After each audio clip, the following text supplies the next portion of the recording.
A dipterocarp species with tumor-inhibiting properties. What a majestic tree this is! Introducing Maiapis, Syria palusapis of the family Dipterocarpaceae.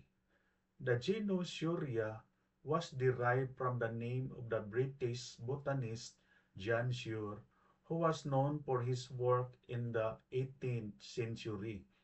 The species name Palusapis comes from the Tagalog word sapis, which refers to a type of wood.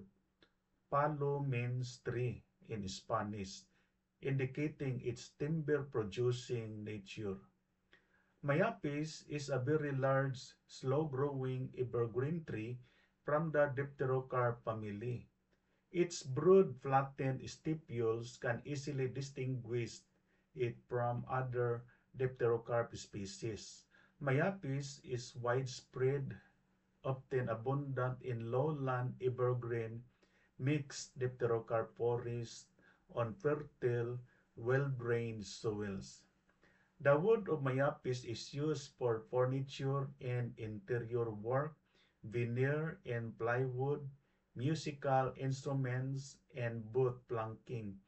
The extracts from the wood are said to have tumor-inhibiting properties. This is marks caring for the environment is not only a choice but a responsibility. Our efforts, even if small, when combined, can make life for a better future. Thank you and God bless.